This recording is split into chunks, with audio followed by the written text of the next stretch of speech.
Greetings everyone, welcome to the channel. और आज हम डिस्कस करने वाले हैं 21 अप्रैल का द हिंदू न्यूज़पेपर। और इसमें जो हम डिस्कशन करेंगे इस पूरे पेपर में, आप उन चीज़ों को ज़रा गौर से देखिएगा। देखिए, सबसे पहली खबर जो हमारे पास नेशनल फ्रंट से आ रही है, उसमें सूरत की कोर्ट ने राहुल गांधी के जो रिक्वेस्ट थी, जो उन्होंने प्ली डाली थी कि मुझको जो सज़ा मिली है, मैं जो अपराधी घोषित किया गया हूँ, मेरे ऊपर जो डिफेमेशन का केस लगा है वो बिल्कुल गलत है और उसको सिरे से खारिज कर देना चाहिए।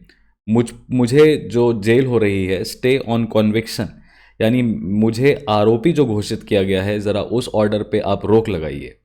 अच्छा, ये देखिए, ये एक तरीके से ये नहीं कह रहे थे कि मुझे कॉन्विक्ट मत कहिए, यानी मुझे आरोपी घोषित मत करिए। ये कह रहे थे कि आप अपने आदेश पे रोक लगा दीजिए, स्टे लगा दीजिए। स्टे लगाने से होगा क्या? स्टे लगाने से होता क्या है कि रिप्रेजेंटेशन ऑफ पीपल एक्ट 1951 के तहत, रिप्रेजेंटेशन ऑफ पीपल एक्ट 1951 के तहत अगर कोई भी व्यक्ति, कोई भी मेंबर ऑफ पार्लियामेंट 2 साल से ज़्यादा या 2 साल तक की सज़ा अगर पा जाता है तो उसको क्या होता है, लोकसभा से, उसकी सीट से इमीडिएटली डिस्क्वालीफाई कर दिया जाता है। अब राहुल गांधी अगर डिस्क्वालीफाई हो जाएंगे तो वो चुनाव अगला कैसे लड़ेंगे? अब इन पूरी पॉलिटिकल कॉन्स्पिरेसी कह सकते हैं, या जो भी इनके पीछे कहानी चल रही है, इसमें सूरत की सेशन कोर्ट से तो इनको कोई रिलीफ नहीं मिली, क्योंकि सूरत की सेशन कोर्ट ने डिसमिस कर दिया इनकी प्ली को, जो कि इंटरिम स्टे मांग रही थी ऑन कॉन्विक्शन डिफेमेशन केस में। और इसी में इनको 2 साल का सज़ा हुआ है और जिसकी वजह से इनको डिस्क्वालीफाई कर दिया गया है। यानी इस फैसले से हम सीधा ये समझ सकते हैं कि अभी राहुल गांधी के पास तो वापस से मेंबर ऑफ पार्लियामेंट बनने की कोई उम्मीद बाकी नहीं है। अब हो सकता है कि ये फर्दर मामला हाई कोर्ट में जाए और अपील किया जाए। क्या बेसिस था कोर्ट का? कोर्ट ने कहा कि देखिए, आपने जिस लाइन को यूज़ किया, how come all the thieves have Modi as their common name, इससे जो पुरनेश मोदी बीजेपी लेजिस्लेटर हैं जिन्होंने आपके खिलाफ क्रिमिनल डिफेमेशन का केस डाला है, उनको फ़र्क पड़ सकता था क्योंकि वो मेंबर ऑफ पार्लियामेंट हैं। और मिस्टर गांधी किसी भी तरीके से ये नहीं बता पाए कि अगर कोर्ट ने उनके कन्विक्शन पे स्टे नहीं लगाया तो उनको एक इर्रिवर्सिबल और इर्रिवोकेबल डैमेज हो जाएगा, यानी एक ऐसी हानि हो जाएगी, एक ऐसा नुकसान हो जाएगा जिसको वो कभी रिवर्स या रिटर्न नहीं कर पाएंगे। राइट? अब इसके साथ साथ एक प्रॉब्लम ये भी है कि वो अब इलेक्शन भी नहीं लड़ सकते, क्योंकि रिप्रेजेंटेशन ऑफ पीपल एक्ट उस पर भी रोक लगा देता है। वहीं दूसरी तरफ हम फिर से देख रहे हैं कि पुंछ में एक दुखद दुर्घटना हुई और हमारे 5 आर्मी के जवान जो हैं वो शहीद हो गए। और ये एक टेररिस्ट एक्टिविटी है जो कि पिर पांजल वैली जम्मू में हुई है। मिलिटेंट्स ने ओपन फायर किया, ग्रेनेड्स फेंके हमारे आर्मी के व्हीकल पे दोपहर के 3 बजे, जिसमें राष्ट्रीय राइफल्स के 5 जवानों की मौत हो गई। और ये काउंटर टेररिस्ट ऑपरेशंस में इन्वॉल्व्ड थे। काउंटर टेररिस्ट ऑपरेशंस, अभी इसका इन्वेस्टिगेशन जो है एनआईए को छोड़ा गया है और एनआईए अभी ड्रोन सर्विलेंस करा के वहाँ पे क्या कर रहा है, पूरे मामले की जांच पड़ताल कर रहा है। लेकिन ये क्या है, ये अनआइडेंटिफाइड टेररिस्ट ग्रुप्स हैं और जो हमारे जवान शहीद हुए हैं वो लैंस नायक और सूबेदार पद पे थे और लार्जली सारे सिख थे। अब क्या ये सियासी जो ताकतें हैं बाहर, वो खालिस्तान मूवमेंट को कहीं बल देने की कोशिश कर रही हैं कि राजनाथ सिंह जैसे डिफेंस मिनिस्टर के दौर में आप सिखों का संरक्षण नहीं कर सकते, उनका प्रोटेक्शन नहीं कर पा रहे, ऐसे सिख जो अपने देश के लिए जान दे रहे हैं। ये कहीं ना कहीं नैरेटिव क्रिएट करने में मुझे लगता है कि ये बातें सामने आती हैं। बट देन ऐसा मेरा अपना पर्सनल ओपिनियन है। लेकिन हमारी जो आर्मी जो अटैक हो जा रही है, आर्मी पे जो लगातार अटैक चल रहा है, जो सिलसिला 2016 से चल रहा है, उसको हम ज़रा देखें कि वो किन किन इलाकों में चल रहा है, वो कहाँ कहाँ डिस्कस होता है, तो अनंतनाग, बारामुल्ला, पूंछ, राजौरी, इस तरह के आपको वेस्टर्न साइड पे पूरा मामला सिक्योरिटी क्राइसिस का दिखाई देता है। वहीं दूसरी तरफ गिग वर्कर्स, प्लेटफॉर्म वर्कर्स के कॉन्टेक्स्ट में एक इंपॉर्टेंट न्यूज़ हमारे सामने आया है, जिसमें ब्लिंकिट के डिलीवरी एग्जीक्यूटिव्स जो हैं वो वापस से काम पे जाएंगे। मामला ये हुआ है कि ब्लिंकिट ने डिसाइड किया 10 अप्रैल को कि ब्लिंकिट के जो भी वर्कर्स हैं जो काम कर रहे हैं, देखिए एवरेज सैलरी वो 25,000 रुपये महीना उठा लेते थे, क्योंकि एक ब्लिंकिट के डिलीवरी बॉय को 32 रुपये पर डिलीवरी मिलता था। लेकिन अभी 10 अप्रैल को ब्लिंकिट ने अपना नया स्ट्रक्चर इंट्रोड्यूस किया। इस स्ट्रक्चर में ये कहा गया कि अगर 2 किलोमीटर के दायरे में आप अगर कुछ भी डिलीवर करते हो तो आपको 15 रुपये मिलेगा। 2 किलोमीटर के बियॉन्ड अगर आप जाते हो तो हर एक्स्ट्रा किलोमीटर पे आपको 15 रुपये मिलेंगे। तो इसका मतलब ये है कि ब्लिंकिट अपने जो रेडियस है ना ऑपरेशंस का, उसमें चीज़ें 10 मिनट के अंदर अंदर सस्ती मिलें ये कोशिश कर रहा था, लेकिन इसमें वर्कर्स की इनकम का काफ़ी ज़्यादा लॉस देखने को मिल रहा था, ऐसा वर्कर्स को लग रहा था। ब्लिंकिट ने कहा कि अभी हमारे पास पूरी तरीके से ऑपरेशनल कैपेसिटी नहीं है। 70% जो हमारे डिलीवरी पार्टनर्स हैं उन्होंने नया वाला हमारा सिस्टम जो है पे आउट स्ट्रक्चर जो है वो ज्वाइन कर लिया है, और हमें किसी भी तरीके से रुकावट नहीं महसूस करनी पड़ रही है। जहाँ तक डिलीवरी एग्जीक्यूटिव्स की माने तो दिल्ली के एरिया, ग्रेटर नोएडा के एरिया में 80 से 100 ब्लिंकिट वर्कर्स अभी भी स्ट्राइक पे जारी हैं, और उनका ये मानना है कि जो पुराना हमारा 2 किलोमीटर के रेडियस पे 32 रुपये का पे आउट जो था वो वापस से रीइंस्टेट कर दिया जाए। अब देखिए, ऐसे में ये जो ब्लिंकिट है ये एक प्राइवेट कंपनी है। ब्लिंकिट जो है ये एक प्राइवेट कंपनी है, और इनको भी अब लेबर कोड्स के अंदर इंक्लूड किया जाता है। इनको भी अब लेबर कोड्स के अंदर इंक्लूड किया जाता है। तो लेबर कोड ऑन वेजेस जो है वहाँ पे इनका सल्यूशन हो सकता है, और इसको सॉल्व करने के लिए आपको पता है कि एक ट्राई पार्टाइट मशीनरी का इजाद किया गया है। हमारे लेबर लेजिस्लेशंस में ट्राई पार्टाइट मशीनरी की बात करते हैं। क्या होता है ये ट्राई पार्टाइट मशीनरी? देखिए, try partite, as the name suggests, there are 3 parties. As the name suggests, there are 3 parties. In these 3 parties, what we have to understand, 3 parties में होता क्या है? एक तरफ ट्रेड यूनियंस हो सकते हैं, ट्रेड यूनियंस हो सकते हैं जो कि किसको रिप्रेजेंट करते हैं? वर्कर्स को रिप्रेजेंट करते हैं। दूसरी तरफ ऑर्गेनाइजेशन हो सकता है, दूसरी तरफ ऑर्गेनाइजेशन हो सकता है जो कि यूजुअली क्या होते हैं? एम्प्लॉयर्स होते हैं। और तीसरी तरफ कौन आ सकता है? गवर्नमेंट आ सकती है, राइट? गवर्नमेंट आ सकती है नेगोशिएट कराने के लिए, because it's not only about workers, it's about industrial relations. It's not only about workers, it's also about industrial relations, right? Industrial relations को अच्छे से संचालित करना बहुत ज़रूरी है एक ग्रोइंग इकोनॉमी में। इसके साथ साथ it is very important to understand, it is very important to understand that labour legislations की अगर हम बात करें तो लेबर लेजिस्लेशंस में ये शेड्यूल 7 ऑफ इंडियन कॉन्स्टिट्यूशन के कौन सी लिस्ट में आएगा? तो याद रखिएगा, शेड्यूल 7 के कॉन्करेंट लिस्ट में लेबर लेजिस्लेशंस आते हैं, यानी शेड्यूल 7 की तीसरी सूची में लेबर लेजिस्लेशंस बना सकते हैं। यानी लेबर के ऊपर कानून जो है वो यूनियन और स्टेट दोनों बना सकता है, लेकिन एक्सेप्शन है इसमें जहाँ पे भी हम माइनिंग, जहाँ पे भी हम ऑयल, जहाँ पे भी हम स्टील, इस तरह के अगर फैक्ट्रीज़ की बात कर रहे हैं, कोई भी ऐसा सब्जेक्ट मैटर जो कि यूनियन लिस्ट के अंदर आता है तो गवर्नमेंट के अंदर आता है, तो वो यूनियन लिस्ट के अंदर आएगा। सेंट्रल गवर्नमेंट ही उस पर अपने डिसीजंस दे सकती है। जहाँ तक यह बात करें ब्लिंकिट वर्कर्स की, तो ब्लिंकिट वर्कर्स गिग वर्कर्स हैं और वो ऑब्वियसली कॉन्करेंट लिस्ट के अंदर आते हैं। तो यहाँ पे दिल्ली गवर्नमेंट आ जाए चाहे केंद्र सरकार आ जाए सुलह कराने के लिए, राइट? ये कुछ बेसिक्स बातें हैं, बेसिक्स हैं, मतलब बेसिक्स बातें क्या हैं? बेसिक्स हैं जो आपको पता होना चाहिए। अब देखिए, आजकल यूपीएससी का भी एक ट्रेंड आ रहा है कि वो लीगल चीज़ों पे, क्रिमिनल प्रोसीजर कोड पे कहीं ना कहीं प्रीलिम्स में अपना जो रुख है वो ले रहा है, और इस तरीके के सवाल हमें देखने को मिलते हैं। अब देखिए, अंडर ट्रायल प्रिजनर्स को रेमिशन मिलेगा उनके गुड कंडक्ट के लिए। तो सबसे पहले आप अंडर ट्रायल प्रिजनर्स का मतलब समझ लीजिए। अंडर ट्रायल प्रिजनर्स एक टर्म होता है जहां पे अभी मुजरिम जो है, आरोपी जो है, मुजरिम नहीं कह सकते, आरोपी जो है, उसके ऊपर केस सिद्ध नहीं हुआ है, मामला कोर्ट में चल रहा है, पर पुलिस ने उसको रिमांड में ले रखा है और वो जेल के अंदर है और उसने जमानत नहीं ली है या जमानत उसकी डिनाई हो गई है, वो अंडर ट्रायल प्रिजनर कहलाता है।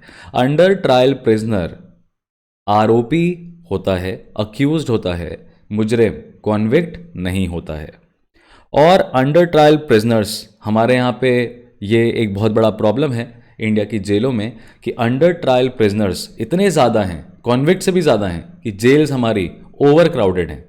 अब ओवर क्राउडेड जेल के साथ साथ चैलेंजेस भी होते हैं। इतने बड़े ओवर क्राउडेड जेल को फंडिंग करना, मैनेज करना, खाना खिलाना, राइट, दुनिया भर के बवाल होते हैं जेल के अंदर। और ह्यूमैनिटेरियन कंडीशंस जो हैं वो भी बेकार हो जाती हैं, जस्ट एंड ह्यूमन कंडीशंस नहीं रहती जेल के अंदर। तो पहली बात तो हमें ओवर क्राउडिंग, और सबसे बड़ा प्रॉब्लम आया था कोविड-19 के दौरान, जब जेल्स क्या हो गई थी, ओवर क्राउडेड हो गई थी। तो इसलिए रेमिशन क्या होता है, रेमिशन एक तरीके से टेम्पररी रिलीफ होता है। Temporary relief, what is given in this temporary relief, आपको कोर्ट से, आपको जेल से रिलीज कर दिया जाता है, रिलीज कर दिया जाता है। पहले क्या था, रेमिशन की जो ये सुविधा है, रेमिशन की जो ये सुविधा है जहां पे आपको जेल से बाहर कर दिया जाता है, पहले ये सिर्फ मुजरिमों के पास थी, अब अंडर ट्रायल प्रिजनर्स के पास भी है, right. Remission, however, will be added to their sentence only once they are convicted in their case. The official added that this is a step by the administration towards reforming and rehabilitating inmates and helping them into the mainstream. 2021 में national crime records bureau की माने तो under trial prisoners 77%, 77% of the total prison population in the country थे। It is very, very important to write down this fact. Just write down 77% of the total prison population was under trial prisoners. Now, all the remissions, work wages, parole, and furlough are meant for convicts only, despite the fact that under trial prisoners comprise more than 90% of the prison population. Therefore, under trial prisoners के good behaviour के चलते उनको jail से release करेंगे और prisons को decongest करेंगे।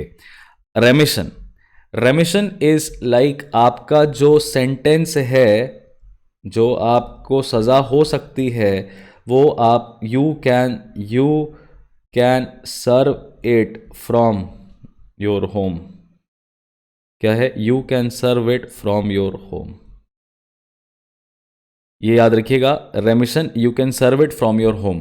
अभी रेमिशन की बात आपको बिल्किस बानो के मामले में भी देखने को मिली है, इसीलिए रेमिशन को हमेशा अपने जहन में रखेंगे, राइट, ये ध्यान रखिएगा। इसके बाद बाकी सारी लोकल न्यूज़ को आपको पता है हम लोग अवॉइड करते हैं और अभी हम आगे बढ़ेंगे। यहाँ पे चार धाम यात्रा जो है वो उसकी शुरुआत हो चुकी है, ये वाली न्यूज़ आई है। तो अब चार धाम यात्रा, चार धाम में क्या क्या इंक्लूडेड है ये आप डेफिनेटली देखिए, चार धाम के बारे में पढ़िए, बिकॉज ये आपके कल्चर का पार्ट हो जाता है, कल्चर से ये क्वेश्चन आ सकता है ना। तो आप इसको ध्यान से देखिएगा। और यहाँ पे चार धाम यात्रा के ऊपर मैं आपको बता ही दूँ कि 50 लाख पिलग्रिम जो हैं, तीर्थार्थी जो हैं, वो हर साल आते ही हैं 4 होली श्राइन्स में, बद्रीनाथ, केदारनाथ, गंगोत्री, यमुनोत्री, जो कि मुख्यमंत्री पुष्कर सिंह धामी जी ने बताया है। Being the gateway to Badrinath, the most visited temple of the yatra, Joshimath town is set to witness a heavy influx of tourists. और इसी जोशीमठ में आपने हाल फिलहाल में ज़मीन के भसकने को, लैंड सब्सिस्टेंस को भी देखा है, जिसमें अभी जो मुआवजा है वो सरकार की तरफ से उन पीड़ित परिवारों को नहीं पहुंचाया गया है। यहाँ पे जोशीमठ बचाओ संघर्ष समिति नाम का एक एनजीओ है जो कि डिस्प्लेस्ड पीपल के रिहैबिलिटेशन की लड़ाई लड़ रहा है। तो यहाँ पे आपको दिखाई देगा किस तरीके से संगठन में शक्ति है और आपको ये बताने की कोशिश कर रहे हैं कि प्रेशर ग्रुप्स गवर्नमेंट को पर्सुएड कर सकते हैं। बाकी सारी न्यूज़ में कहीं ना कहीं पॉलिटिक्स और कुछ अंडर ऑन गोइंग चीज़ें हैं, इसलिए हम अभी उसको नहीं डिस्कस करेंगे। लेकिन एक अच्छी चीज़ ये है कि केरला देखिए किस तरीके से एडवांसमेंट कर रहा है state of the art infrastructure लाने के लिए, ट्रैफिक रूल्स को एनफोर्स करने के लिए। 726 artificial intelligence enabled surveillance cameras लगा दिए हैं केरला गवर्नमेंट ने, जो कि रोड एक्सीडेंट से होने वाली मौतों को मिनिमाइज करेगा और ट्रैफिक रूल वायलेशंस को चेक करेगा। चीफ मिनिस्टर पिनराई विजयन की बात करें तो उन्होंने automated traffic enforcement system, fully automated traffic enforcement system motor vehicle department द्वारा सेफ केरला प्रोजेक्ट के अंदर स्टार्ट कर दिया है। And in this it is very important that the road accidents that take place in India is very high, is the highest in the world, right? More than 1 lakh people lose their lives in road accidents in India, more than 1 lakh every year. So ये fatality, ये चीज़ें तो हम बता सकते हैं, because then again it creates an unnecessary cost on the government side or on public money, जहाँ पे आप उनको compensate करने के लिए पैसा देते हैं। जिन चीज़ों को आप अवॉइड कर सकते हैं अपना सिस्टम एफिशिएंट करके, वहाँ पे पैसा जो मुआवजे की तरह देना पड़े वो बचेगा कि नहीं बचेगा? What do you think? Comment section में मुझे ज़रूर बताइएगा। यहाँ पे दूसरा एक और बड़ा इंटरेस्टिंग न्यूज़ आया है। बीजेपी के लिंगायत लीडर्स जो हैं वो सीएम का चेहरा कर्नाटका में बदलना चाहते हैं, क्योंकि उनका ये मानना है कि भारतीय जनता पार्टी लिंगायत लोगों पे, लिंगायत कम्युनिटी पे, जो कि वहाँ पे एक माइनॉरिटी कम्युनिटी के रूप में आ जाती है, उस पर ध्यान नहीं दे रहे। हाल फिलहाल में बीजेपी के 2 लिंगायत लीडर्स ने बीजेपी पार्टी को छोड़ा है और वो कांग्रेस को ज्वाइन कर चुके हैं। ऐसे में बीजेपी जो है इसको कंसीडर कर रही है। अब 2 बड़ी इंटरेस्टिंग न्यूज़ आई है, एक साइंस एंड टेक से आई है, एक साइंस एंड टेक से आई है, दूसरी एनवायरनमेंट से आई है। एक साइंस एंड टेक से आई है, दूसरी एनवायरनमेंट से आई है। इसमें साइंस एंड टेक वाली जो न्यूज़ है वो इसरो के पोयम मिशन के ऊपर है। इसरो का पोयम मिशन क्या है वो ध्यान में रखेंगे अपन, क्योंकि पूरे मिशन को तो नहीं समझना है, बट कॉन्सेप्ट क्या है पोयम मिशन का ये समझना है। तो अभी इसरो ने सिंगापुर की 2 सैटेलाइट्स, सिंगापुर की बनाई हुई 2 सैटेलाइट्स टीलियोस 2 और ल्यूमलाइट 4, टीलियोस 2 और ल्यूमलाइट 4 को लॉन्च किया PSLV polar satellite launch vehicle C55 पे, राइट। और अब PSLV C55 जो है उसका चौथा स्टेज जो होता है, यानी कि जहाँ पे सैटेलाइट अपने रॉकेट से अलग होती है, तो जो रॉकेट निकलता है, जो रॉकेट का एरिया है वो स्पेस में चक्कर काटता है और वो स्पेस वेस्ट की तरह हो जाता है, स्पेस डेब्रिस की तरह हो जाता है। अब इसरो उसको भी एक एक्सपेरिमेंट बेस की तरह यूज़ करेगा, क्योंकि उसमें भी काफ़ी पोटेंशियल होता है कि अगर आप डिवाइस उसमें कुछ सेट कर दें जो कि अर्थ के चारों तरफ ऑर्बिट करता है, तो वो आपको फोटोग्राफ्स क्लिक कर सकता है, वो आपको वेदर प्रेडिक्ट कर सकता है और कुछ भी यूजेबल कमोडिटी उसको बना सकते हैं। साथ में ये स्पेस डेब्रिस कम करने के लिए इम्पॉर्टेंट है कि आपके पास ऐसी टेक्नोलॉजी हो कि जो रॉकेट्स अलग हो रहे हैं, रॉकेट्स के जो सिलेंडर्स अलग हो रहे हैं, इनको वापस लैंड कराया जा सके या वापस अर्थ में बुलाया जा सके।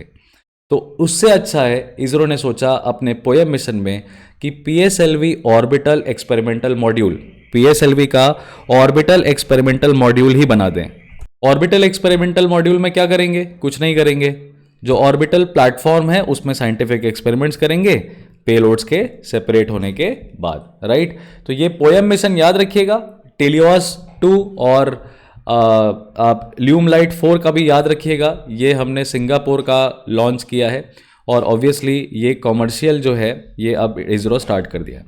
दूसरा, वहीं पे स्लॉथ बियर की मौत हो जा रही है। स्लॉथ बियर ये एक वेलानाद तिरुवनंतपुरम में एक कुएं में डूब के बेचारा मर गया, बिकॉज इसको बचाने के लिए पहुंचे थे, वहाँ पे लोग रेस्क्यू करने के लिए पहुंचे थे, लेकिन ये स्लॉथ बियर है, डेंजरस है। तो इसको क्या किया गया, इसको होता है ना कि इन लोगों को सबसे पहले आप थोड़ा सा डोज देते हैं ताकि ये क्या कर सकें, दे माइट सीडेटिव्स देते हैं ताकि ये सो जाएं या ये उतना वाइल्ड परफॉर्म ना करें, थोड़ा बेहोशी की हालत आ जाए।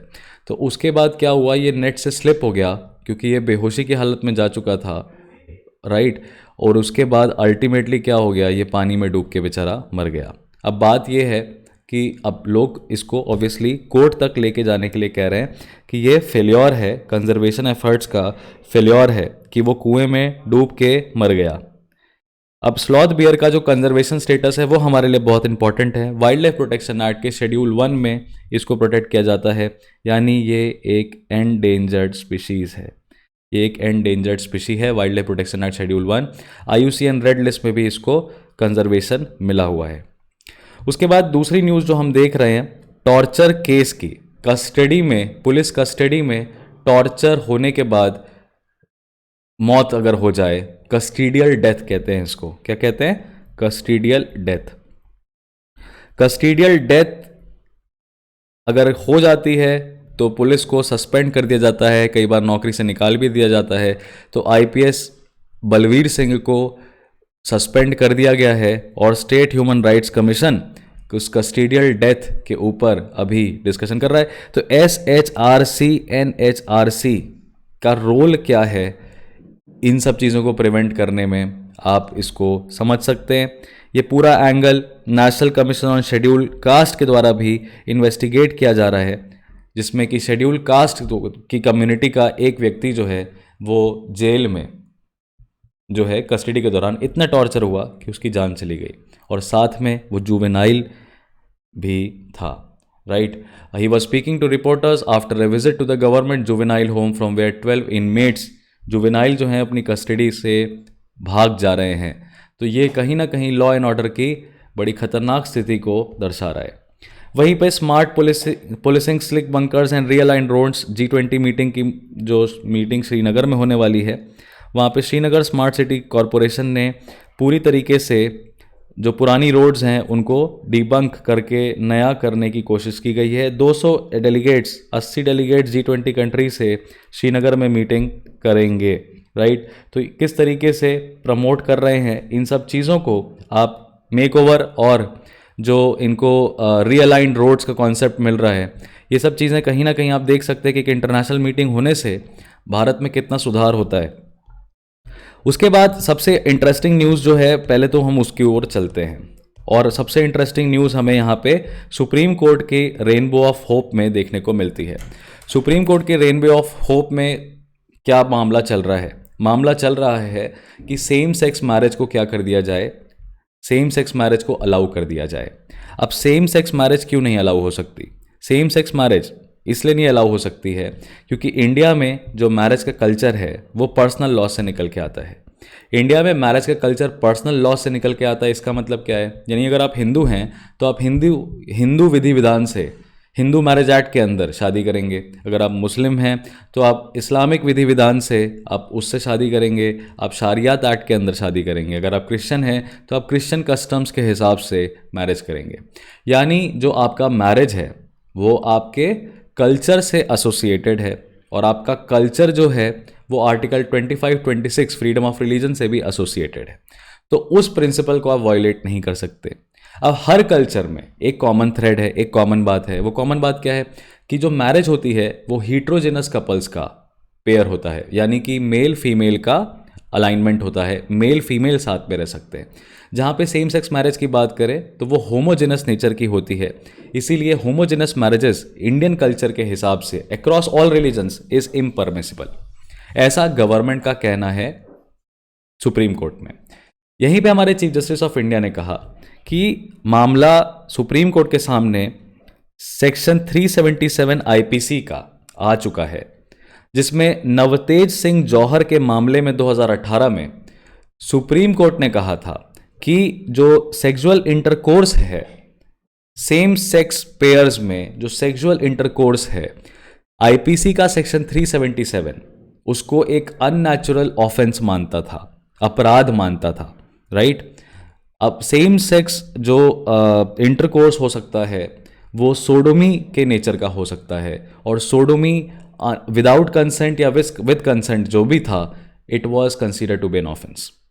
इसकी वजह से जो सेक्सुअल ओरिएंटेशन है किसी भी इंडिविजुअल का, वो रिफ्लेक्ट नहीं हो पा रहा है। वो अपने सेक्सुअल ओरिएंटेशन को अपने क्लोज्ड स्पेस में, अपने प्राइवेट स्पेस में भी एंजॉय नहीं कर सकता। तो सुप्रीम कोर्ट ने 2018 में इस मामले में इंटरवीन किया। सेक्शन 377 को डीक्रिमिनलाइज किया, यानी अगर अब सेम सेक्स पेयर या कपल अपनी मर्जी से उन चीज़ों को, फिजिकल प्लेजर्स को अपने क्लोज स्पेस में लेना चाहते हैं तो उनके पास ये पूरी आज़ादी है। और डेफिनेटली ये पूरा मामला तब आया जब राइट टू प्राइवेसी को आर्टिकल 21 के अंदर, right to life, to live with dignity and personal liberty के अंदर इंक्लूड कर दिया गया। अभी फिलहाल 5 जजेस की एक पूरी बेंच, यानी कि एक कॉन्स्टिट्यूशन बेंच, इस पूरे मामले की सुनवाई कर रही है कि किस तरीके से जब उनको हमने उनका राइट टू प्राइवेसी दे दिया है तो अब उनको शादी करने का अधिकार क्यों नहीं दे सकते। यानी मामला इतना पेचीदा हो गया है कि एक same sex couple live in relationship में तो रह सकता है लेकिन मैरिज नहीं कर सकता। अब क्योंकि वो मैरिज नहीं कर सकता तो वो अडॉप्ट नहीं कर सकता, वो एक शादी से निकलने वाले राइट्स जो होते हैं उनको एंजॉय नहीं कर सकता। उसके बाद वो जो प्रॉपर्टी होती है जो हस्बैंड और वाइफ को जाती है, उस तरह की चीज़ें भी वो नहीं कर सकते। कॉन्जुगल रिलेशनशिप्स उनके डिटरमाइन नहीं हो सकते। तो यहाँ पे चंद्रचूड साहब कह रहे हैं कि देखिए बात ऐसी है कि LGBTQI+ जो कम्युनिटी है वो सिर्फ कुछ चंद मिनटों के लिए आपस में इंगेज नहीं होते हैं। हो सकता है कि वो एक इमोशनल बॉन्ड शेयर करते हों और अपनी बाकी की ज़िंदगी साथ में बिताना चाहते हों। तो ऐसे में क्या उनको समाज रोक सकता है? क्या समाज को रोकना चाहिए कि वो अपना निजी जीवन अपने हिसाब से जी सकते हैं? नहीं जी सकते। तो यहाँ पे गवर्नमेंट का स्टैंड थोड़ा सा अलग है। अब बात यहाँ पे स्पेशल मैरिज एक्ट की भी आती है। अब देखिए मैंने क्या बताया, शादी जो है वो पर्सनल लॉ से निकल के आता है। शादी जो है वो पर्सनल लॉ से निकल के आता है और शादी आपको किससे करना है ये आपका इंडिविजुअल फ्रीडम हो सकता है और ये इंडिविजुअल फ्रीडम आर्टिकल 19 में प्रोटेक्टेड है। यानी कि 18 साल के ऊपर की लड़की, 21 साल के ऊपर का लड़का अगर किसी भी तरीके से शादी करना चाहता है within the religion, outside the religion, within the caste, outside the caste, तो आर्टिकल 21 और आर्टिकल 19 दोनों उसको प्रोटेक्ट करते हैं, उसको ये आज़ादी, ये अनुमति देते हैं। लेकिन सेम सेक्स कपल को ऐसी अनुमति नहीं दी गई है। अदरवाइज अगर मान लें कि अगर हिंदू रिलीजन में आप हैं या इस्लामिक रिलीजन में हैं और आप शादी नहीं कर पा रहे, इंटर रिलीजियस मैरिज हो रही है, दो अलग धर्मों के बीच की शादी हो रही है, तो इसमें स्पेशल मैरिज एक्ट 1954 के अंदर आप शादी कर सकते हैं। लेकिन यही स्पेशल मैरिज एक्ट 1954 हीट्रोजिनस कपल को अलाउ करती है, ये भी होमोजिनस कपल को अलाउ नहीं करती। यानी कि अब सुप्रीम कोर्ट का रुख एक तरीके से ये हो रहा है कि स्पेशल मैरिज एक्ट 1954 में क्या परिवर्तन की ज़रूरत है। लेकिन सबसे बड़ा प्रॉब्लम आपको पता है यहाँ पे क्या है कि सुप्रीम कोर्ट ने लास्ट में कहा है कि कोर्ट अभी ये एग्जामिन कर रही है यहाँ पे कि क्या, जब कोर्ट सुझाव दे रही है कि स्पेशल मैरिज एक्ट 1954 में परिवर्तन होना चाहिए, तो देखिए ये बदलाव, ये अमेंडमेंट्स तो सिर्फ पार्लियामेंट कर सकता है। इनफैक्ट ये सेपरेशन ऑफ पावर है कि लॉ मेकिंग पार्ट लेजिस्लेचर का है और जुडिशरी का काम सिर्फ जुडिशियल डिसीजंस देने का है। पार्लियामेंट ने जो कानून बनाया उसके हिसाब से डिसाइड करने का है। जुडिशरी पार्लियामेंट को ये नहीं बता सकती कि तुम्हें क्या करना है क्या नहीं करना है। तो वहीं पे ये कोर्ट में अभी डिस्कशन चल रहा है, एक ओपिनियन बिल्डिंग चल रही है। जो सुप्रीम कोर्ट है वो मीडिएट करा रही है सोसाइटी और गवर्नमेंट के बीच में इन इशूज़ को, लेकिन किसी भी तरीके से सुप्रीम कोर्ट हिदायत नहीं दे सकती, एडवाइस नहीं कर सकती, ज़बरदस्ती नहीं कर सकती पार्लियामेंट पे कि तुम ऐसा करोगे ही करोगे। ध्यान रहेगा आपको इन सब बातों का। उस लाइट में आप इस चीज़ को इस पर्टिकुलर न्यूज़ को पढ़िएगा। और दूसरी न्यूज़ हमारे पास आई, ये भाई साहब बिलावल भुट्टो जरदारी, ये पाकिस्तान के फॉरेन मिनिस्टर हैं। हाल फिलहाल में आपने इनके वीडियोस देखे होंगे यूनाइटेड नेशंस में किस तरीके से ये इंडिया के अगेंस्ट कश्मीर के मुद्दे पे बोल रहे थे और इनको हमारे डेलीगेट्स ने बहुत बुरी तरीके से झाड़ा था। अभी फ़िलहाल पाकिस्तान ने जो शंघाई कोऑपरेशन ऑर्गेनाइजेशन की मीटिंग होने वाली है इंडिया में अगले महीने, वहाँ पे इनको नॉमिनेट किया है। अब ऐसे में पूरी बात आ रही है कि पाकिस्तान और भारत के बदलते जो रिश्ते हैं, आर्टिकल 370 को हटा देने के बाद 2019 में बालाकोट स्ट्राइक के बाद जैश ए मोहम्मद के टेरर ग्रुप्स को पाकिस्तान में पाके जो रिलेशन गड़बड़ हो गए हैं, क्या उसके बाद ये एक ज़रिया बन सकता है कि इंडिया और पाकिस्तान के बीच में, फॉरेन मिनिस्टर्स के बीच में बायलैटरल मीटिंग हो। अब इसमें इंडिया ने स्टेटमेंट सीधा दिया है कि देखिए हम कोशिश कर रहे हैं कि पाकिस्तान को हम बुलाएं शंघाई कोऑपरेशन ऑर्गेनाइजेशन में और उससे बात करने की कोशिश करें। अब शंघाई कोऑपरेशन ऑर्गेनाइजेशन में बायलैटरल मीटिंग्स जो हैं, यानी SCO, जिसमें कि 8 सदस्य हैं, ईरान जो है उसको एससीओ के मेंबर्स ने अप्रूव नहीं किया है, एक फॉर्मल डिक्लेरेशन नहीं साइन हुआ है, लेकिन शंघाई कोऑपरेशन ऑर्गेनाइजेशन का अगला सदस्य ईरान हो सकता है। और सऊदी अरेबिया ने भी प्रस्ताव रखा है कि वो एससीओ का मेंबर बनना चाहता है, राइट। तो बिलावल भुट्टो जरदारी के साथ हमारे एस जयशंकर साहब की कोई मुलाकात होगी कि नहीं होगी, इसके बारे में कोई भी ऑफिशियल कमेंट नहीं आया है, राइट। लेकिन इंडिया ने एक पोस्चर मेंटेन किया कि पाकिस्तान अगर खुद को टेरर फ्री एनवायरनमेंट में ला सकता है, दिखा सकता है कि उसने आतंकवाद को अपने देश से ख़त्म करने की कोशिश की है, पनपने से रोका है, तो फिर बातचीत की गुंजाइश बिल्कुल है। और यहीं पे दिखाते हैं कि आपको 2011 में वहाँ की फॉरेन मिनिस्टर हिना रब्बानी खार विजिट करी थी, और 2014 में हमारे प्राइम मिनिस्टर नरेंद्र मोदी ने नवाज शरीफ को स्पेशल गेस्ट की तरह मिलाया था अपने स्वेरिंग इन सेरेमनी में, राइट। यहाँ पे आपको मैं बता रहा हूँ, देखिए स्पेशल मैरिज एक्ट पे वही सुप्रीम कोर्ट ने आपको सीधे कहा कि ये जो स्पेशल मैरिज एक्ट है ये बड़ी बेकार है। क्यों बेकार है? क्योंकि स्पेशल मैरिज एक्ट लोग कब अडॉप्ट करते हैं भाई? स्पेशल मैरिज एक्ट तो लोग तब अडॉप्ट करते हैं ना जब उनको उनके रिलीजन के अंदर शादी नहीं हो पा रही, जब वो इंटर रिलीजियस मैरिज कर रहे हैं। पर इस स्पेशल मैरिज एक्ट में एक क्लॉज है, अगर आपको शादी करनी है तो इसमें क्लॉज है कि आपको जिलाधिकारी को या नियरेस्ट सुपरिंटेंडेंट ऑफ पुलिस को एक सूचना देनी होगी 30 दिन पहले, ताकि सुपरिंटेंडेंट ऑफ पुलिस अपनी तरीके से, जिलाधिकारी अपनी तरीके से ये इंश्योर करा सके कि ये शादी अपनी मर्जी से कर रहे हैं। इसी दौरान जब जिलाधिकारी या सुपरिंटेंडेंट ऑफ पुलिस इन चीज़ों को इन्वेस्टिगेट करने जाता है तो ऑब्वियसली दोनों पक्षों के परिवारों से भी मुलाकात करता है, और वहीं पे गुंजाइश बन जाती है कि जो दोनों पक्ष हैं वो एक दूसरे के खिलाफ आरोप प्रत्यारोप में जुट जाते हैं और एफआईआर पे एफआईआर कर देते हैं। यानी कि शादी करना चाहते थे दो व्यक्ति और उनके ऊपर अब एफआईआर दर्ज हो चुकी है, अब वो क्रिमिनल लॉ के परव्यू में आ चुके हैं। ऐसे में हमारे जो 5 जजेस की बेंच है, जो कि justice S K Kaul, S Ravindra Bhat, justice Hima Kohli, justice P S Narasimha द्वारा सुनी जा रही है, और जिसमें हमारे chief justice of India D Y Chandrachud भी हैं इन 5 जजेस में, वहाँ पे उन्होंने कहा कि ये सारे क्लॉजेस देखिए स्पेशल मैरिज एक्ट में बेकार हैं, इनको बदलना चाहिए ही। उसके बाद शंघाई कोऑपरेशन ऑर्गेनाइजेशन से एक और खबर हमारे सामने आई है, जहाँ पे अमित शाह हमारे होम मिनिस्टर साहब कह रहे हैं कि एससीओ को एक कलेक्टिव अप्रोच लेनी चाहिए डिजास्टर रेजिलियंस पे। Disaster resilience because Shanghai Cooperation Organisation की जो भी कंट्रीज़ हैं, चाहे पाकिस्तान ले लीजिए, चाहे इंडिया ले लीजिए, चाहे आप चाइना ले लीजिए, चाहे आप रशिया ले लीजिए, इनमें अलग अलग तरीके के इन्वायरमेंटल हजार्ड्स आते हैं। पाकिस्तान में लास्ट ईयर फ्लैश फ्लड्स आए, इंडिया भी फ्लैश फ्लड से काफ़ी पीड़ित रहता है।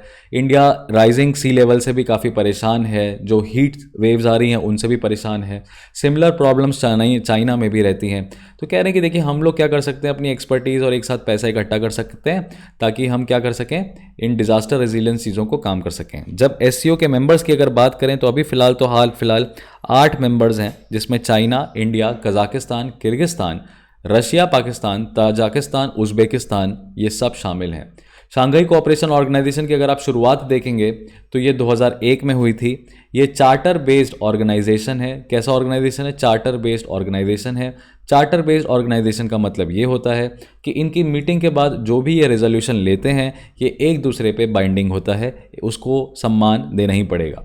एससीओ के ऊपर अगर आप कोई डेटा यूज़ कर सकते हैं, बहुत इंटरेस्टिंग डेटा है कि एससीओ दुनिया के 40% पॉपुलेशन को रिप्रेजेंट करता है, 25% ग्लोबल जीडीपी को रिप्रेजेंट करता है और 22% टोटल लैंड एरिया को रिप्रेजेंट करता है, और ये largest regional organisation in the world की तरह जाना जाता है। भारत ने यूनाइटेड नेशंस के साथ भी काफ़ी क्लोज एसोसिएशन कर रखा है डिजास्टर रेजिलिएंट इंफ्रास्ट्रक्चर को बनाने के लिए। इसी दृष्टिकोण से भारत ने, इसी पर्सपेक्टिव से इंडिया ने national disaster resilient infrastructure CDRI कोalition for disaster resilient infrastructure को इम्प्लीमेंट किया था, अनाउंस किया था, जिसमें अभी 39 कंट्रीज जो हैं वो सदस्यता ले चुकी हैं। बात क्या है इसमें? सुनामी के अर्ली वार्निंग सिस्टम को इंटीग्रेट करना, इस तरीके का इंफ्रास्ट्रक्चर बनाना कि क्लाइमेट चेंज का इम्पैक्ट उन पर कम से कम हो। तो tsunami early warning system Indian ocean rim countries के लिए इंडिया के द्वारा बनाया गया, Indian national centre for ocean information services INCOIS द्वारा। और अभी ये क्या है, ये टेस्टिंग फेज में है और 12 कंट्रीज 24 कंट्रीज इसका फायदा उठा रही हैं। इसीलिए एससीओ के मेंबरशिप की बात करें तो ये जो भी कंट्रीज हैं ये अर्थक्वेक और फ्लड से काफ़ी ज़्यादा परेशान रहती हैं। इस बार के मिनिस्टर अमित शाह ने एससीओ के पूरे मीटिंग को 5 मेजर एरियाज में तोड़ा है। हम बात करेंगे एशिया में कॉन्फिडेंस बिल्डिंग की, हम बात करेंगे कलेक्टिव रिस्पॉन्सिबिलिटी की, हमको कम्युनिकेशन और इंफॉर्मेशन शेयरिंग में आपस में कोऑपरेशन बढ़ाना है, हमें अपने प्रायोरिटी एरियाज को आइडेंटिफाई करना है और टेक्नोलॉजी को किस तरीके से डिजास्टर रेजिलिएंट कैपेसिटी की तरह यूज़ कर सकते हैं उसके बारे में हमें बात करनी है। साथ में यहाँ पे आपको दिखाई देगा गवर्नमेंट ने 100 जिलों को चुना है ईट राइट कैंपेन चलाने के लिए, और हर जिले के एक स्ट्रीट को, फूड स्ट्रीट को आपको देखने को मिलेगा कि यहाँ पे 1 करोड़ रुपए दिए जाएंगे हर स्टेट को और यूनियन टेरिटरीज को, राइट। इससे होगा क्या, आप इनकरेज कर रहे हैं safe practices, healthy practices, food borne बीमारियां जो हैं वो कम हो जाएं। इसमें कई सारी मिनिस्ट्रीज इन्वॉल्व हैं, हाउसिंग और अर्बन अफेयर्स भी इन्वॉल्व है, इसमें ministry of health and family welfare भी इन्वॉल्व है। Health ministry in collaboration with housing and urban affairs 100 food streets in 100 districts are being provided with 1 crore rupees financial assistance to adopt a healthy food habit, to encourage healthy food habit. वहीं दूसरी तरफ UNICEF United Nations Children's Fund ने बोला कि Bharat India Bharat China और Mexico, China India and Mexico, ये 55 देशों में से 3 ऐसे देश हैं जहाँ पे जो वैक्सीन को लेके जो सेंटिमेंट है, जो कॉन्फिडेंस है, वो बढ़ता हुआ नज़र आ रहा है। Vaccine confidence project London school of hygiene और ट्रॉपिकल मेडिसिन द्वारा ये एक रिपोर्ट पब्लिश की गई। और वैक्सीन कॉन्फिडेंस होता क्या है, वैक्सीन कॉन्फिडेंस बताता है कि कितने सीरियस हैं आप स्टार्टिंग फेज से अपनी हेल्थ को लेके। अब लोगों के अंदर आजकल वैक्सीन हेजिटेंसी आ रही है, वैक्सीन हेजिटेंसी की वैक्सीन लगाने से हार्ट अटैक आ जाता है, वैक्सीन लगाने से डायबिटीज़ हो जा रही है, वैक्सीन लगाने से मर जा रहे हैं लोग। इस तरीके से होता क्या है, आप इम्यूनाइजेशन से दूर भागते हैं। तो ये वैक्सीन हेजिटेंसी मिसलीडिंग इन्फॉर्मेशन की वजह से आती है और वैक्सीन की एफिकेसी पे एक क्वेश्चन मार्क कर देती है। तो ये जो स्टेट ऑफ वर्ल्ड चिल्ड्रन 2023 की रिपोर्ट है, ये कौन रिलीज़ करता है, यूनिसेफ रिलीज़ करता है, फॉर एवरी चाइल्ड वैक्सीनेशन। इस बार की थीम है, इन्होंने चाइल्डहुड इम्यूनाइजेशन पे फोकस किया है। और हम चाइल्डहुड इम्यूनाइजेशन या इम्यूनाइजेशन की बात करें तो कौन सा मिशन है भारत का इम्यूनाइजेशन से रिलेटेड, इंद्रधनुष 2.0 याद रखेंगे, जिसमें कि हम 12 डिजीजेस के लिए क्या करते हैं, इम्यूनाइजेशन कराते हैं। तो आप इसको उस तरीके से पढ़ें। फर्दर सारी न्यूज़ हो जाने के बाद अब हम आगे बढ़ते हैं अपने अगले पेज पे, और अगले पेज पे सबसे इंपॉर्टेंट न्यूज़ गौतम बुद्धा की यहाँ पे आपको देखने को मिलेगी। और ये देखिए, गौतम बुद्ध की जो मुद्रा है बैठने की, वो यूपीएससी में पूछी जाती है। गौतम बुद्ध का जो मेडिटेशन की जो मुद्राएं हैं वो कई तरह की मुद्राएं हैं और वहाँ से भी सवाल यूपीएससी के प्रीलिम्स में पूछे गए हैं। फिलहाल जो आप मुद्रा देख रहे हैं जिसमें गौतम बुद्ध का जो बायां हाथ है वो उनके लैप पे है और जो उनका दायां हाथ है वो ज़मीन को छू रहा है। इस मुद्रा को कहते हैं भूमि स्पर्श मुद्रा।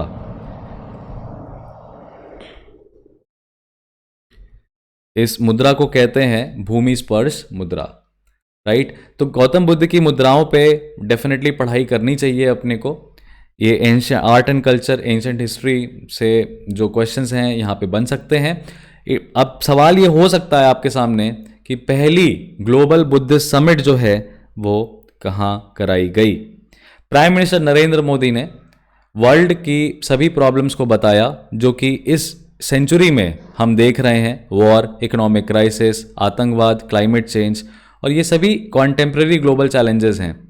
नरेंद्र मोदी कहते हैं कि ये गौतम बुद्धा की टीचिंग को अगर मान लें तो इन सभी चीज़ों का क्या कराया जा सकता है, इन सभी चीज़ों से बचा जा सकता है।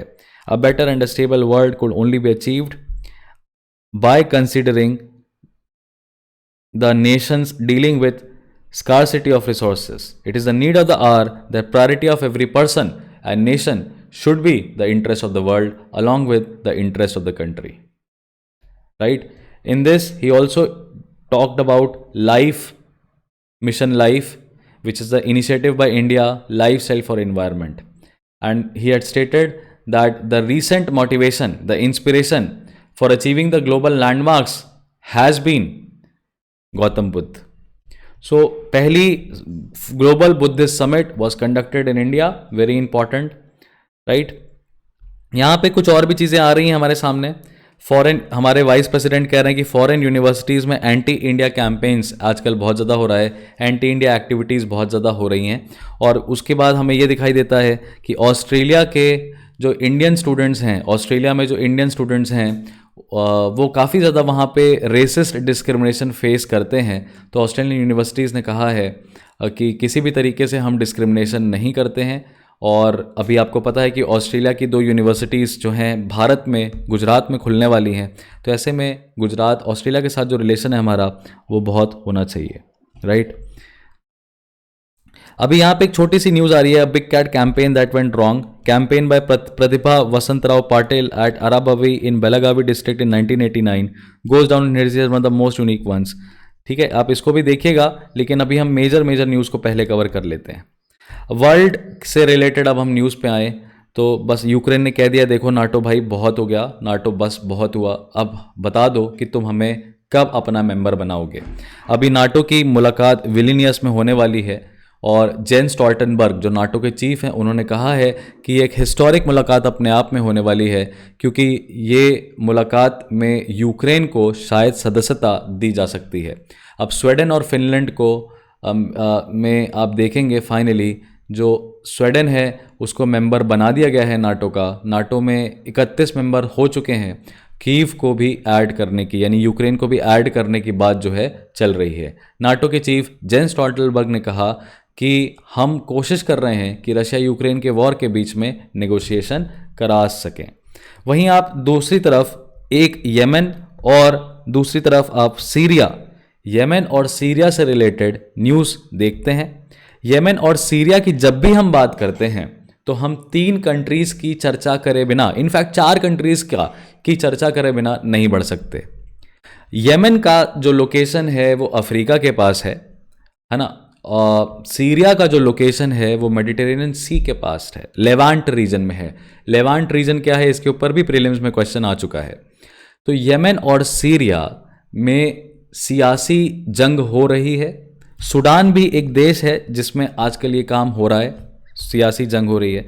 तो सूडान में जो मिलिट्री जनरल्स हैं वो लड़ रहे हैं। जहाँ पे हम सीरिया और यमन की बात करें तो लड़ाई शिया और सुन्नी की है। अब सऊदी अरेबिया और Iran, Saudi Arabia Sunni country है, ईरान शियाइट कंट्री है, टर्की सुन्नी है।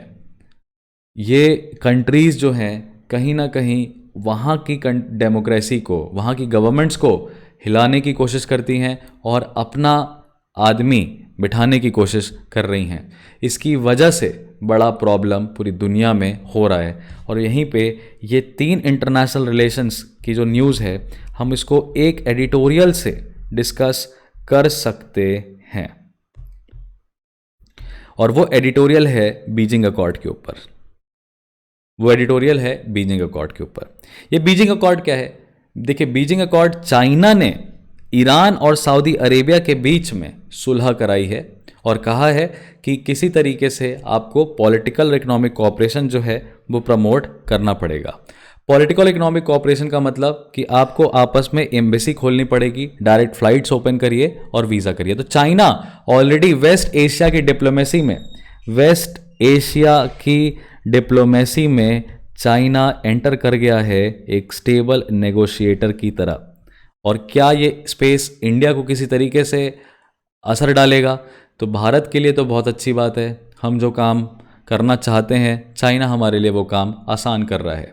अब सऊदी ओमानी डिप्लोमेट्स जो हैं वो सना गए हैं यमन में सीज़ फायर की बात करने के लिए। सीरिया के प्रेसिडेंट बशर अल असद जो हैं, जिनको आइसोलेट कर दिया गया था पिछले 10 साल से, उनको भी ओमान और यूएई में गेस्ट की तरह बुलाया गया है। सीरिया के फॉरेन मिनिस्टर फैसल मेक्तात को इजिप्ट और सऊदी अरेबिया में बुलाया गया है। अब आप देख सकते हैं किस तरीके से ये पूरा मामला चल रहा है। बात करें अगर यमन की, तो यमन में कई कंट्रीज़ इन्वॉल्व हैं, सऊदी और ईरान डायरेक्टली इन्वॉल्व हैं। सऊदी जो है वहाँ पे जो गवर्नमेंट है उसको सपोर्ट करता है, और ईरान जो है वो अपनी सप्लाईज हाउदी रिबल्स को देता है। हाउदी रिबल्स तख्ता पलट करने में अक्सर अटैक वटैक करते रहते हैं। तो इस सब चीज़ों को ख़त्म करने की बात यहाँ पे कर रहे हैं। यहाँ पे आपको देख रहे हैं कि ये कंट्री ऐसी जगह पे है जहाँ पे बाब अल मंदब और सोकोत्रा, गल्फ ऑफ एडन, ये बड़े स्ट्रैटेजिक चोक पॉइंट्स हो सकते हैं अरेबियन सी में एंटर करने के लिए। तो इंडिया भी इस पे काफ़ी तगड़ी नज़र बनाए हुआ है। अभी सीरिया के ऊपर देखा गया कि टर्की और सीरिया जो हैं उसमें ऑपरेशन दोस्त भारत ने कराया, अर्थक्वेक आया, और अब सऊदी और ईरान के अकॉर्ड के बाद जो मदद है वो पहुंचाई जा सकती है। Lebanon, Jordan, UAE, Bahrain, Egypt, Oman, ये सब आपस में डिस्कस कर रहे हैं कि किस तरीके से सऊदी अरेबिया और ईरान के डिस्प्यूट्स को ख़त्म करके जॉइंटली वो लोग आगे बढ़ सकते हैं। Saudi Arabia Shanghai Cooperation Organisation का डायलॉग पार्टनर बन गया है और वो ब्रिक्स की सदस्यता भी चाह रहा है। सऊदी अरेबिया फ़िलहाल यूनाइटेड स्टेट्स से वेपन्स खरीदता है, लेकिन हाल फिलहाल देख रहे हैं कि चाइना से भी वो बैलिस्टिक मिसाइल्स परचेज करने लग गया है। सऊदी अरेबिया और रशिया के बीच में भी बड़े क्लोज टर्म्स हैं, बिकॉज ये OPEC plus oil producing exporting countries का पार्ट हैं, ये लोग ऑयल प्रोड्यूस करते हैं। वहीं पे ईरान की बात करें तो ईरान रशिया के काफ़ी नज़दीक है, ईरान चाइना के भी काफ़ी नज़दीक है। ईरान रशिया के साथ 7,200 किलोमीटर का नॉर्थ साउथ INSTC कॉरिडोर जो है वो बना रहा है। और वहीं पे अगर हम बात करें रिसेंटली इन्होंने क्या किया, इन्होंने एक नेवल एक्सरसाइज भी है वो की है। और चाइना के साथ बात करें तो चाइना के बेल्ट एंड रोड इनिशिएटिव में जो ईरान का चाबहार पोर्ट है वो बहुत इंपॉर्टेंट है। तो इसमें हमें देखने को मिल रहा है कि चाइना जो है वो डिप्लोमेटिक एक्टिविटी के स्कोप में एंटर कर गया है, और वेस्ट एशिया का एक नया कोऑपरेटिव ऑर्डर हमें कुछ समय में रीजनल कंट्रीज द्वारा देखने को मिल सकता है। और मैं आपको बताऊं, ये probable mains question, probable descriptive question GS2 के पॉइंट ऑफ व्यू से, जहां पे इंटरनेशनल रिलेशंस पूछा जाता है, उसमें आपको पूछ सकता है। क्योंकि I2U2 की बात करें, AUKUS की बात करें, क्वाड की बात करें, तो इस पे सवाल आ चुके हैं। वहीं दूसरी तरफ जो हमारा अगला एडिटोरियल है वो हमें ट्यूबरक्लोसिस एलिमिनेट करने के ऊपर है। अब ट्यूबरक्लोसिस की जो वन वर्ल्ड टीबी समिट हुई वो कहाँ पे हुई, याद रखिएगा, वाराणसी उत्तर प्रदेश में हुई। हमारी भारत सरकार का नेशनल टीबी एलिमिनेशन प्रोग्राम है, एलिमिनेट टीबी मुक्त भारत 2025 तक करना है हमको। और इस प्रोग्राम के तहत हम कई सारे मेजर्स जो हैं वो टीबी केसेस के लिए ले रहे हैं। टीबी केसेस के जो मामले हैं वो 15.6 लाख से 24 लाख जो हैं वो बढ़ चुके हैं। यानी कि बेनिफिशरीज जो हैं नेशनल टीबी एलिमिनेशन प्रोग्राम के वो बढ़ चुके हैं। यानी कि हम ये बता रहे हैं कि हमने हमारे टीबी डिटेक्शन मेजर्स को स्ट्रॉन्ग किया है।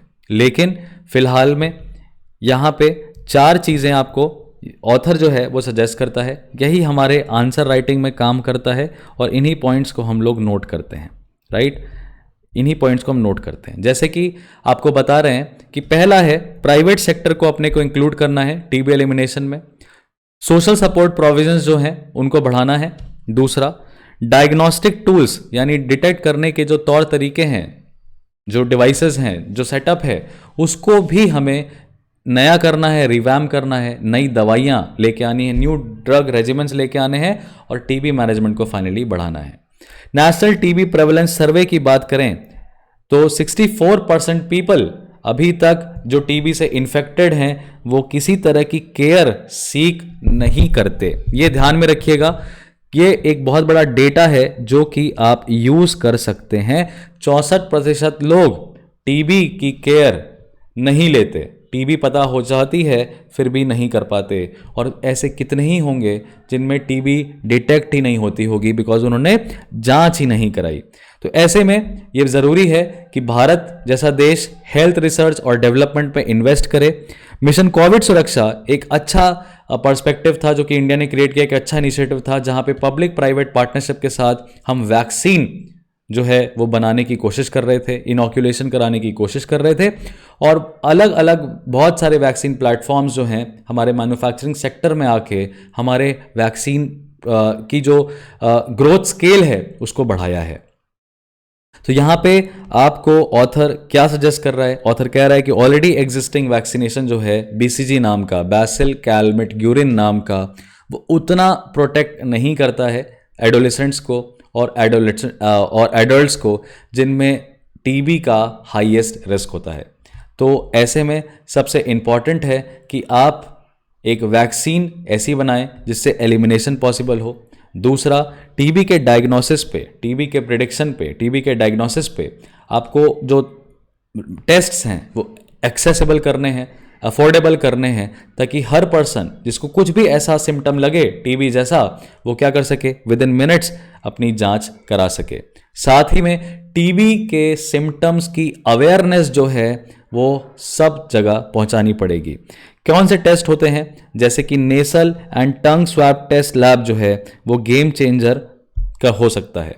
अभी फिलहाल जो एक्सरे मशीन के द्वारा हम देखते हैं वो, उसमें हम अगर आर्टिफिशियल इंटेलिजेंस को इंक्लूड कर दें तो टीबी ज़्यादा डिटेक्ट हो सकती है। तीसरा जो सजेशन इन्होंने दिया, उन्होंने कहा कि आपको नए थेरेपेटिक मॉलिक्यूल्स जो हैं वो लाने पड़ेंगे, नई तरीके की दवाइयाँ लानी पड़ेंगी, क्योंकि टीबी जो है वो मल्टीपल ड्रग रेजिस्टेंट हो जाती है, एंटीबायोटिक्स भी काम नहीं करती हैं। और साथ में आखिरी में कहते हैं कि सरकार को आगे आना पड़ेगा और एक तरीके का रेगुलेटरी और पॉलिसी फ्रेमवर्क बनाना पड़ेगा जो कि सभी टूल्स के रोल आउट में पब्लिक के कॉन्फिडेंस को बढ़ाने में मदद कर सके और हार्मोनाइजेशन ऑफ स्टैंडर्ड्स और रेगुलेटरी प्रोसेसेस देखा जाए। तो ये दोनों एडिटोरियल जो आए थे ये हमने कवर किए। यहाँ पे स्ट्रे डॉग्स के ऊपर न्यूज़ आई है कि पहले देखिए स्ट्रे डॉग्स जो हैं कुत्ते काट लेते हैं, सड़क के कुत्ते भौंकते हैं, लोग जा नहीं पाते, मंदिर के बाहर रहते हैं तो आंटियां पूजा नहीं कर पाती और डर डर के लोग जीवन जीते हैं। तो ये प्रॉब्लम है कि स्ट्रे डॉग्स जो हैं वो पब्लिक न्यूइसेंस क्रिएट करते हैं, रात को हाउलिंग करते हैं, बच्चों को काट लेते हैं। ऐसे में कहा गया कि 36% जो WHO के डेटा की माने तो दुनिया का 36% जो रेबीज़ का मामला है, 65% साउथ ईस्ट एशिया का जो रेबीज़ का मामला है वो भारत में है, यानी कुत्तों का प्रॉब्लम भारत में सबसे ज़्यादा है। नेशनल रेबीज़ कंट्रोल प्रोग्राम जो है उसमें 6,644 क्लिनिकली सस्पेक्टेड केसेस जो हैं वो देखे गए हैं, डेथ्स देखी गई हैं पिछले 10 सालों में, और अपने आप में ये पूरी दुनिया में सबसे बड़ा है। तो इसमें तो हमारी सरकार ने क्या किया, स्टेरिलाइजेशन एफर्ट लिया, animal birth control dog rules निकाले थे 2001 में, जिसमें हम स्टेरिलाइज कर रहे थे, नसबंदी करा रहे थे कुत्तों की। लेकिन अभी सुप्रीम कोर्ट ने कहा कि देखिए कुत्तों को जो नगर निगम उठा के दूसरी जगह पर डाल देता है वो एक गलत ट्रीटमेंट है, वो उनके लिए खतरनाक है, उनको आइसोलेट करता है, उनको डेवलप कौन करेगा। तो हाल फिलहाल हमारी सरकार ने 18 अप्रैल को एनिमल बर्थ कंट्रोल रूल्स 2023 लगाया, जिसमें कि अब जो है क्या कर रहे हैं, जिसमें अब प्रॉब्लम यह है कि जो वैक्सीनेशन हो रहा है, अरे सॉरी, जो इनका स्टेरिलाइजेशन हो रहा है वो तो होगा ही होगा, लेकिन इसमें 3 बातें कही गई कि कुत्तों को रिलोकेट नहीं किया जाएगा क्योंकि सुप्रीम कोर्ट ने ऐसा कह दिया है, कुत्तों के साथ क्रुएलिटी नहीं कर सकते हैं और उनका ध्यान रखना पड़ेगा। लेकिन एक अच्छा सोल्यूशन इसके बीच में निकल के आता है, जो एक अच्छा सोल्यूशन निकल के आता है वो ये आता है कि देखिए कुत्तों को आप ना टेम्परेरी बेसिस पे खाना वाना मत खिलाया करिए। उससे क्या होता है, वो पलने लगते हैं उस जगह पे, फिर वो झुंड बना लेते हैं, और झुंड जब वो बना लेते हैं, एक अकेला कुत्ता किसी के लिए खतरा नहीं हो सकता, अकेले कुत्ते कभी नहीं काटते। मेरे घर में 4-4 कुत्ते हैं, जब 4 कुत्ते जो पालतू हैं वो नहीं काटते किसी को, तो सड़क का अकेला कुत्ता क्या ही कर लेगा। तो कुत्तों को जब आप खाना देते हैं तो वो झुंड बनाने लगते हैं, वो जो झुंड बना लेते हैं तो फिर वही संगठन में शक्ति है वाली चीज़ आ जाती है और वो फिर परेशान करते हैं। तो इससे अच्छा ये है कि आप उनको अडॉप्ट कर लें, आप एक कुत्ता एक घर में रख लें, वो ज़्यादा सही है। ऑब्वियसली आप उनको मार तो नहीं सकते, एनिमल क्रुएलिटी तो नहीं कर सकते, FIR दर्ज हो जाती है इस बात पे, क्रिमिनल केस हो सकता है, लेकिन आप उनको अडॉप्ट कर सकते हैं। ये सल्यूशन जो है ये सामने रखे गए हैं। बर्थ कंट्रोल प्रोसीजर्स जो हैं वो ह्यूमन एनिमल ह्यूमन कॉन्फ्लिक्ट्स को कंट्रोल करने के लिए क्या वायबल हैं, क्या सपोर्टिव हैं, क्या बढ़िया हैं, इसके ऊपर ये जो विषय है ये डिबेट का विषय है। उसके बाद टेक्स्ट एंड कंटेक्स्ट से ये वाला टॉपिक जो है, सॉरी स्पॉटलाइट का ये जो टॉपिक है ये हम देखेंगे। यहाँ पे बहुत सारा मुद्दा एक साथ समझा रहा है। देखिए सोसाइटी और एनवायरनमेंट, सोसाइटी एनवायरनमेंट और पॉलिटी, ये तीनों चीजें आपको यहाँ पे दिखाई देंगी। कैसे? बात है छत्तीसगढ़ की। छत्तीसगढ़ में जो एक इलाका है गोंड ट्राइब के द्वारा क्या ऑक्युपाइड है। हरिहर गांव की बात हो रही है जहां पे कोल माइनिंग हो रही है। कोल माइनिंग अडानी एंटरप्राइजेस द्वारा कराई जा रही है। अडानी एंटरप्राइजेस ने कोल माइनिंग के लिए आसपास के जो लोग हैं, जिनके खेत थे, जिनकी ज़मीनें थीं, उनको 9,000 रुपये महीना के हिसाब से नौकरी दी। साथ में उनके बच्चों के लिए स्कूल भी बनाया। माँ बाप लोगों को स्कूल की पढ़ाई समझ में नहीं आ रही क्योंकि वो इंग्लिश मीडियम में हो रही है, लेकिन बच्चों को स्कूल का इंफ्रा देख के काफ़ी खुशी है कि हमें भी फुटबॉल फील्ड देखने को मिली। लेकिन जो गोंड ट्राइब है, जो ट्राइबल राइट्स हैं, जिसको हम कहते हैं फॉरेस्ट के ऊपर बात करते हैं, जब एक ट्राइब जो कि फॉरेस्ट पर डिपेंडेंट है तो वो राइट होता है community forest rights. Community forest rights जो हैं वो इफेक्ट हो रहे हैं क्योंकि पेड़ जो है काटे जा रहे हैं। डेटा के हिसाब से 2 लाख पेड़ मार्क कर दिए गए हैं जिनको साफ करना है कोल माइनिंग करने के लिए, क्योंकि वहां पे ब्लास्टिंग होनी है।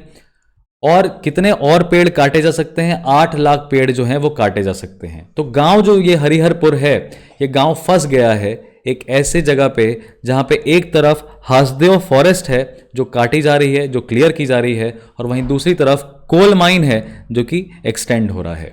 अब इस फॉरेस्ट से ये जो ट्री है वो है साल ट्री।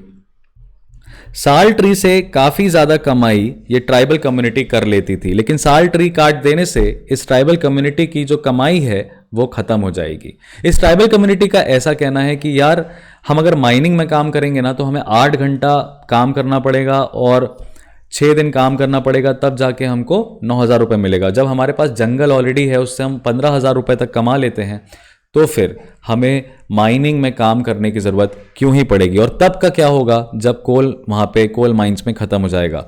सो इसमें forest rights are important. Community forest rights also come in to picture. Forest conservation act and forest rights act 2006 also come in the picture, that is being discussed here. And this particular agreement is between what? Chhattisgarh government and Rajasthan government. Chhattisgarh government और Rajasthan government मिलकर mining करवा रही हैं। जो कोल है वो खरीदेंगे और अडानी जो है उनको दे रखा है कोल एक्सट्रैक्ट कराने के लिए। ये मामला नेशनल ग्रीन ट्रिब्यूनल तक भी जा चुका है। तो cognizance of national green tribunal in environmental matters is very important, but however the decision given by NGT ने क्या किया था? माइनिंग एक्टिविटीज पे स्टे लगा दिया था, but then this particular decision was overruled by the Supreme Court and Supreme Court allowed the mining to continue. Now because of that the problem is that जो cattle है उसको grazing करने के लिए जमीन कम हो गई, जो वाटर लेवल है वो नीचे चला गया। ब्लास्टिंग की वजह से जो बोरवेल्स हैं, ट्यूबवेल्स हैं, उनमें मिट्टी आ गई है, वो पानी नहीं निकल सकता। माइनर फार्मिंग हो नहीं पा रही है। और नदी जो छोटी मोटी है, हरिहरपुर के पास जो छोटी मोटी नदी है जहां पे हमेशा मछली रहती थी, पानी रहता था, वो अब मडी हो चुका है। तो इन्वायरमेंटल डैमेज भी इसकी वजह से हो रहा है। और प्रोटेस्ट जो है हासदेव अरण्य रीजन में चल रही है। 2010 से ये प्रोटेस्ट जो है स्टार्ट हुई और अभी उस समय 250, 300, 350 लोग जो आते थे वो पार्टिसिपेट करते थे। फिलहाल 7-8 लोग ही बचे हैं उस प्रोटेस्ट में। अब बात करें मंगलसाय गांव की, तो शरण स्थल ये एक साल ट्री का क्लस्टर है जिसकी पूजा की जाती है। ये सरनाइज्म के अंदर आता है। गोंड ट्राइब पूजा करती है साल ट्री की, फॉरेस्ट को कंजर्व करने के लिए, राइट? ठीक है, तो इन सब चीज़ों में हमें देखना पड़ेगा कि महुआ सीजन भी आ रहा है तो वुमेन ज्वाइन नहीं कर पा रहे हैं। महुआ सीजन भी छत्तीसगढ़ से रिलेटेड है और लोगों का मानना है कि कोल अगर खत्म हो जाएगा तब क्या होगा। तो पूरे में community forest rights, the damage caused to the environment, the rights of the tribal population, forest rights act 2006 and the worshipping culture of the forest that is a good conservation effort indigenous and old customary conservation effort है, वो हम कह सकते हैं कि ये सभी चीज़ें हमें देखने को मिलती हैं। तो इस पूरे न्यूज़पेपर में जो भी इंपॉर्टेंट एरियाज थे, जो भी ब्लैक एंड वाइट एरियाज थे, वो हमने डिस्कस कर लिया है। ग्रे एरियाज को हम ज़्यादा डिस्कस नहीं करते, because grey areas largely religious nature के होते हैं, पॉलिटिकल नेचर के होते हैं। लेकिन ब्लैक एंड वाइट नेचर, जहाँ से भी क्वेश्चंस आने की पॉसिबिलिटी सबसे ज़्यादा रहती है, वो सारे टॉपिक्स हमने आपके साथ डिस्कस किए। This was advocate Harshvardhan Tripathi signing off from today's the Hindu analysis. I hope you make the best of it. I will see you in the next.